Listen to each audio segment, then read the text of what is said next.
Bharatiya Janata party तरफ आहूत कर सांबादिक सम्मिलन में पदमपुर समस्त प्रिंट्स और इलेक्ट्रोनिक्स मीडिया सांबादिक मैंने उपस्थित अच्छा आपन को भारतीय जनता पार्टी तरफ स्वागत एवं अभिनंदन ज्ञापन कर सांबादिक सम्मिलन परिचालना कर भारतीय जनता पार्टी पूर्वतन युव मोर्चार राज्य संपादक श्रीमान विदेश परिदा एवं मंच में उपस्थित आम दल वरिष्ठ नेता भारतीय जनता पार्टी विधायक प्रार्थी भारतीय जनता पार्टी आदिवासी मोर्चार राज्य उपसभापति श्रीमान गोवर्धन भोई महोदय एवं यह सांबादिक सम्मेलन में आम दलर अनेक वरिष्ठ नेता आज उपस्थित अच्छा प्रमोद बेहेर आम दल नगर सभापति सुनील अग्रवाल आम पूर्वतन सभापति प्रीतम बेहेर भाई आम दल जड़े वरिष्ठ नेता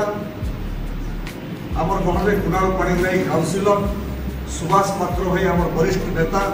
जोस्ना कौर भौणी आम दल महिला मोर्चार वरिष्ठ नेता अशोक विश्व चिन्मय पंडा रमेश अग्रवाल एवं बहुत सारा भारतीय जनता पार्टी कार्यकर्ता नाथ भाई समस्ते उपस्थित अच्छा आज गोटे विशेष मुहूर्त सांबादिक सम्मिलन आयोजन कराई पदमपुरवासी लगे बुढ़ाशंकर जहाँ कि आम कहूँ गोटे खुशी दिन आज दुईटा बड़ प्रोजेक्ट जेनटा आशार बाहर थे आपने समस्ते जानते जे गोटे रेलवे लाइन प्रोजेक्ट आ गोटे केंद्रीय विद्यालय पदमपुर हमार कथा सेंट्रल विद्यालय एवं दुईटा बरगढ़ जो नुआपड़ा रेलवे लाइन भाया पदमपुर 10 दिन सपना था किंतु जे दिन रेलवे बजेट लोकसभा उपस्थापन है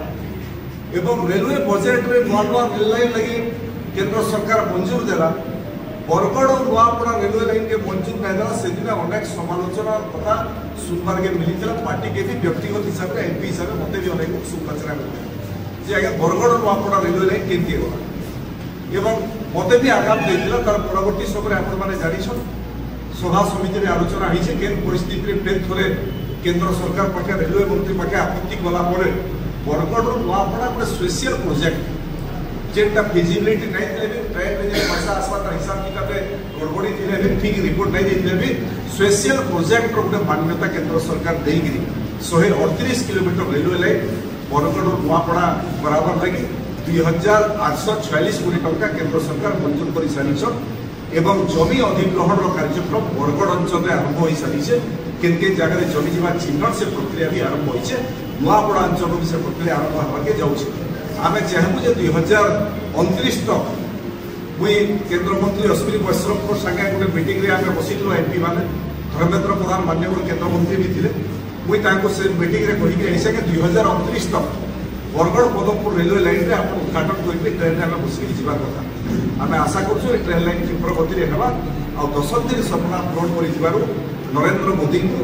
एवं केंद्र मंत्री अश्विनी वैष्णव को एवं ओडिशार माननीय मुख्यमंत्री मोहन चरण माझी को आज भारतीय जनता पार्टी पदमपुर अंचल तरफ आम धन्यवाद दूँ आ गए जेन दाबी था सेंट्रल स्कूल केंद्रीय विद्यालय पदमपुर हमार कथा पिछड़ा अंचल जिते बेले पांडागढ़ अंचल में केंद्र मंत्री उद्घाटन कले जिते कुचिंटार उद्घाटन होगा जिते टिटलागढ़ उद्घाटन है ठीक से समालोचना मत सुनवार के केंद्रीय विद्यालय आप कहते केमती गला पदमपुर एवं से समालोचना अधिका समालोचना मोर विवेक मत कहूला जे आम करना बाकी जगह नहीं एवं तारपर मुझे केतगिरी केंद्रीय विद्यालय हवा तार जे योजना आरंभ कर जे जगह से विषय आलोचना करवा लगी चाहला किंतु धन्यवाद देवी केंद्र मंत्री धर्मेन्द्र प्रधान महोदय जे से कथार गंभीरता उद्भव कले एवं 3 दिन तले केंद्र सरकार प्रस्ताव कला एवं पदमपुर में केंद्रीय विद्यालय हमार लगे नरेंद्र मोदी अध्यक्षतार जो कैबिनेट बैठक होता से पदमपुर में गोटे केंद्रीय विद्यालय पारित होगा लगे केंद्र सरकार मंजूर कर मुझे लगे नरेंद्र मोदी को रेलवे लाइन लगे अश्विनी वैष्णव को ओडिशार मुख्यमंत्री मोहन चरण माझी को एवं धर्मेन्द्र प्रधान जे 2014 परवर्ती समय जदिओ 2014 ରୁ 2024 तक ओडिशा रे आपन दल सरकार नेते किंतु केंद्र सरकार केनता पर्याप्त अर्थ ओडिशा के आसमा ओडिशा विकास सेवा से मुख्य भूमिका नेतृत्व श्रीयुक्त धर्मेन्द्र प्रधान केंद्र शिक्षा मंत्री जे आपको सेंट्रल विद्यालय देवार प्रस्ताव देछ मुई चारि जन को भारतीय जनता पार्टी पदमपुर अंचल तरफ आपणकर जरिया बहुत बहुत धन्यवाद एवं अभिनंदन ज्ञापन करूँ। तार संगे संगे राज्य सरकार संगे दुईटा पर्यायर आलोचना होती। आमर अंचल नरसिंहनाथ गोटे बड़ तीर्थ क्षेत्र है। नरसिंहनाथ पर्यटन स्थली केता विकास है अतीत आम देखीचु जे विकास हमार कथा नहीं हो पारे। धन्यवाद देवी 10 लाख टंका पहला थर लगी गोटे सरकार आसला वैशाख मेला लगी देले पाखापाखि 2 कोटी टंकार काम आरंभ होइछे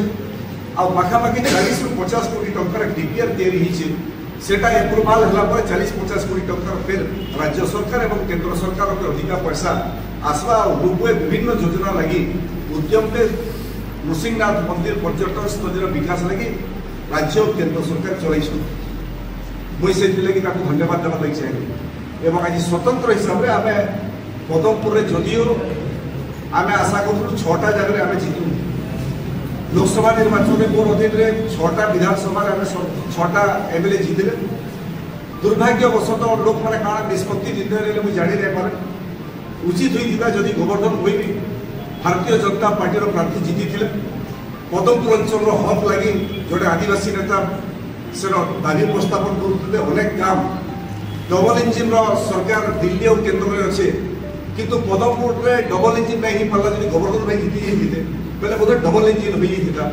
विकासटा ये पदमपुर अंचल में आगे त्वरान्वित होता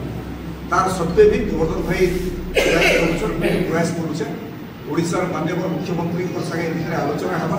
जे पदमपुर अंचल काकड़ा विकास पार्बा पदमपुर अंचल रोड रास्ता चेक डैम जलसेचन विद्यालय अनेक कथा आलोचना ये मुख्यमंत्री संगे हेबा आम बद्ध निष्पत्ति नहीं सारीचु जदिओ पदमपुर अंचल सबुठ अविकसित अंचल है 24 बरस धरिक गोटे सरकार गोटे नेतृत्व रहा इनु जीतिक लोक मैंने केन्द्र में राज्य में कैबिनेट मंत्री होइछन 25 बरस तक नेतृत्व नहीं लगातार नेतृत्व नौन किंतु सेमाने केते विकास पदमपुर कर पदमपुर लोक मान समस्या संगे जड़ित मैंने जानी किंतु गोटे सुजोग मिली से डबल इंजिन रे जदिओ पदमपुर डबल इंजिन आए किंतु ओडिशा और केन्द्र में डबल इंजिन अच्छे आम गोटे प्रयास रहा जे डबल इंजिन सरकार रे डबल विकास पदमपुर अंचल में भी केन्ता हेबा से दिगरे भारतीय जनता पार्टी पदमपुर अंचल को प्रयास जारी रहा एवं आगामी दिन में मुख्यमंत्री आलोचना है आउ क्या नुआ प्रोजेक्ट पदमपुर लगी आसवा गोटे सांबादिक सम्मेलन करके व्यापक मात्रा से विषय भी आम आप अवगत करा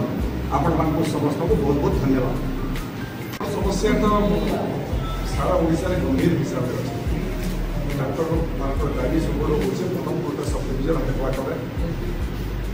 आम 24 बरस भितर आशा नहीं करें लोक मैंने कि जेहेतु गोटे परिवर्तन होइछे गोटे सरकार काम करছে से लगे आम दाबी बाबा निश्चित धन्यवाद। डॉक्टर मुकेश महालिक स्वास्थ्य विभाग मंत्री अच्छा जदिओ हुई सिंगार से एमएलए पदमपुर घर पदमपुर से मुकेश महालिक रोच संगे आलोचना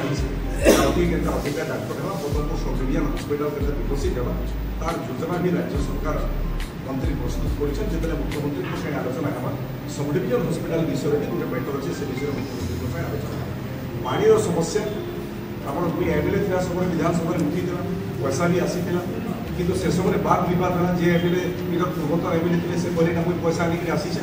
यहाँ मोर समय पैसा से प्रोजेक्ट नहीं पाला परवर्त समय से पैसा आईसे किंतु ताके के पानी संकट लगे जे आम कृष्ण महापात्र अच्छा मंत्री अच्छा आप सहर उन्नयन मंत्री संगे आलोचना हो सारी पानी संकट केन्द्र समाधान हवा कहीं विभिन्न समय पानी लगे लोग आंदोलन कर रजापड़ा हो कि विभिन्न जगह तार समस्या समाधान करवार लगी आम एजेंडा अच्छे निश्चित रूप में चेष्टा करूँ पदमपुर में पानी संकट केन्द्र दूर एवं तार संगे संगे आप जानी एनएससी जो व्यवस्था चली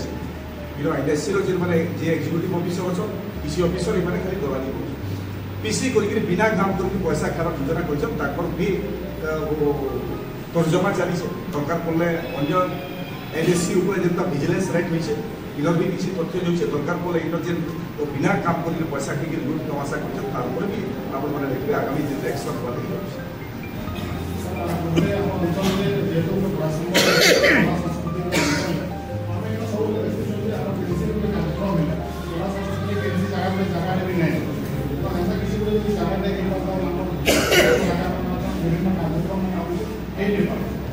सब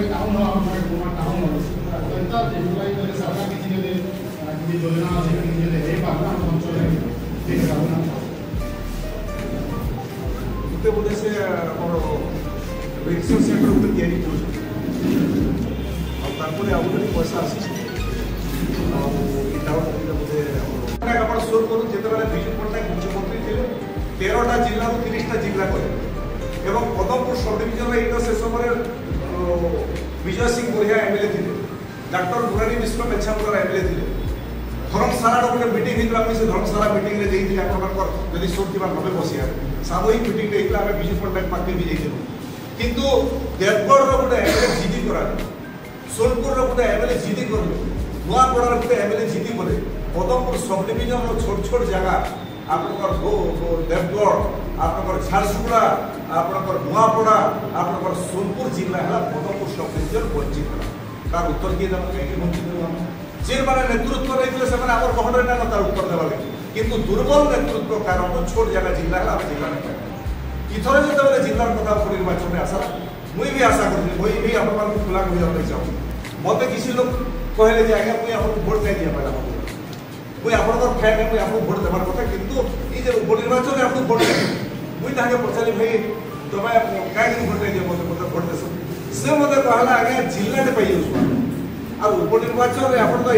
दुई बरस के लगे जा जेनराल इलेक्शन में देखो और जिलाटा पैप आप लगे भोट कथा है मंतव्य नहीं कर भोट नहीं दे मुई भी ताही बोली तोर विवेक जहाँ चाहते ताकि भोट दे मुई मत भोट दे बोली नहीं कहवा आ से हिसाब से आशा करें भी आशा करूँ किंतु मुई आप प्रतिश्रुति दूसरे